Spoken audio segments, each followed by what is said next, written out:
मित्रों नमस्कार। Study with Dinesh Yadav में सभी मित्रों का स्वागत है।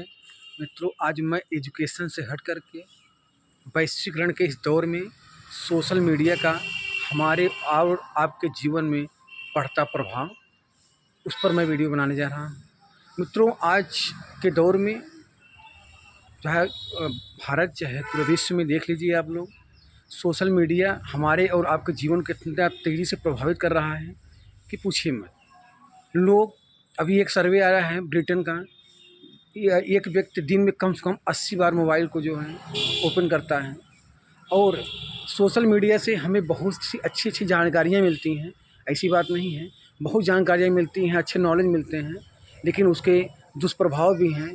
दुष्प्रभाव ये हैं कि हम एक पढ़ लिख करके एक मतलब अच्छे पोस्ट पे भी रह करके हम जो है निरर्थक रील कॉमेडी जो गांव टाइप की होती हैं में हमेशा मतलब देखते रहते हैं। अरे एक दो हो गया तो ठीक है, तो वो मतलब हमारे जीवन को इतना तेज़ी से प्रभावित कर रहा है कि पूछिए मत। आज अगर हम एक ही परिवार में पत्नी हैं, भाई बहन हैं, अगर एक ही बैठे रहते हैं, तब भी पत्नी अपनी अलग मोबाइल चलाती हैं और पति अलग चलाता है, जिससे वो अपने विचारों का आज आदान प्रदान नहीं कर पाते हैं। कोई व्यक्ति अपने विचारों का आदान प्रदान नहीं कर पा रहा है। इसलिए आज भारत में तेज़ी से न्यूरो के हॉस्पिटल आज बहुत तेज़ी से ग्रोथ कर रहे हैं। न्यूरो क्यों? क्योंकि न्यूरो का हॉस्पिटल इसलिए ग्रोथ कर रहे हैं, न्यूरो की जो हॉस्पिटल इसलिए ग्रोथ कर रहे हैं क्योंकि हम और आप आज सोचने और समझने की क्षमता नहीं रह गई है। व्यक्ति अपनी बातों को व्यक्त नहीं कर पा रहा है। कहीं से थोड़ा टाइम मिलता है मोबाइल खोल लेते हैं, और मोबाइल हमारे दिमाग को बहुत कमज़ोर बना दे रहा है। और सोशल मीडिया की अब हम गिरफ्त में ऐसे आ गए हैं कि हमको, अगर आपको एक टाइम अगर खाना नहीं मिलता है कोई बात नहीं, लेकिन मोबाइल हमारे पास 24 घंटा रहना चाहिए। आज व्यक्ति के पास, अगर किसी के पास मोबाइल नहीं है तो ऐसा लगता है दुनिया उसकी उजड़ गई है। दुनिया मतलब उसके पास दुनिया में कुछ है ही नहीं है। चाहे उसके पास पत्नी हो, भाई हो, बहन हो, दोस्त हो, कोई बात नहीं, सब नहीं रहे, लेकिन मोबाइल तो ज़रूर रहना चाहिए। और मोबाइल हमारे जीवन पे इतना तेज़ी से मतलब अटैक किया कि हमारे जीवन को जो है इतना तेज़ प्रभावित कर दिया है।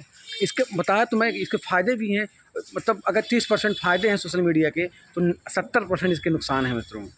तो आप लोग भी सोशल मीडिया से बचें, सोशल मीडिया को कम से कम यूज़ करें और मोबाइल फ़ोन को कम से कम दूरियां बनाएं। नहीं तो जो आने वाला दिन है, तो हमारे यहाँ जो भारत में एक समय था, आपका टीबी, कैंसर, पोलियो जैसी घातक बीमारियाँ थीं, तो अब उससे बड़ी घातक बीमारी आने वाली है न्यूरो की। न्यूरो एक ऐसी बीमारी है, व्यक्ति आज किसी के चेहरे पे हंसी नहीं मिलती है, कोई खुल के हंसता नहीं है। और जब कोई व्यक्ति नहीं हंसता है तो धीरे धीरे वो व्यक्ति कुंठित हो जाता है, और कुंठित होता है तो उसको जो है कि उसकी जो मस्तिष्क की नसें होती हैं वो सिकुड़ने लगती हैं, और सिकुड़ने लगती हैं तो जो है मतलब उसका न्यूरो का पेशेंट हो जाता है।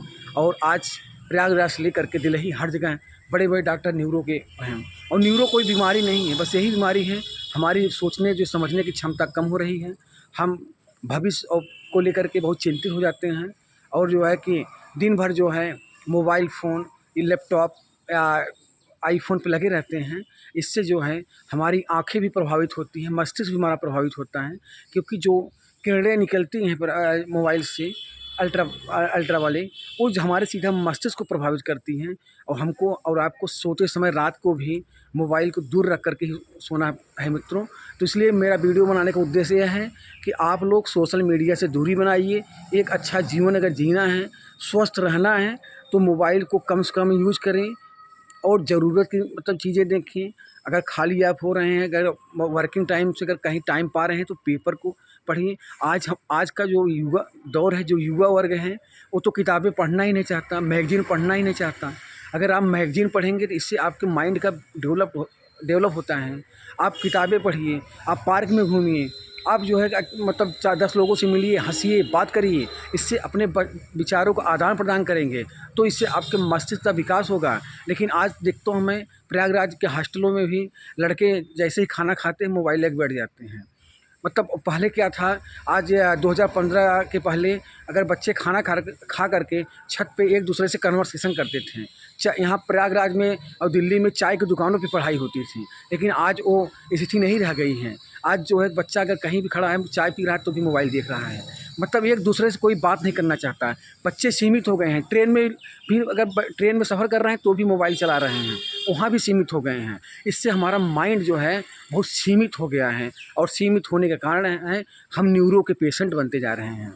तो मैं सभी अपने भारत के तमाम नागरिक जो हैं या विदेशों से भी हैं, मैं समस्त अपने भाइयों अपनी बहनों से ही कहूँगा, अपने माता और पिता तुल्य सबसे ये कहूँगा, आप लोग कम से कम मोबाइल का प्रयोग करें और अपने जीवन को अच्छे से जीजिए, और एक मतलब स्वस्थ जीवन जीने का आप प्रयास करिए।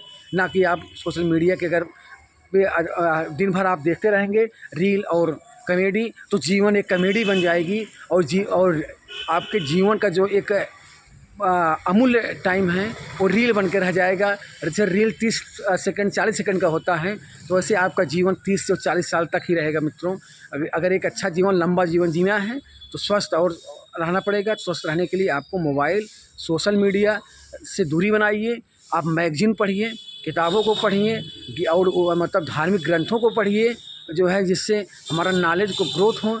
और सुबह आप मॉर्निंग वॉक करिए और लोगों के बीच में जा कर के कन्वर्सेशन करिए, और बात करने का जो है कि आपकी मतलब कला आपको आएगी, और जिससे आप जो है समाज में एक अच्छा संदेश दे सकते हैं।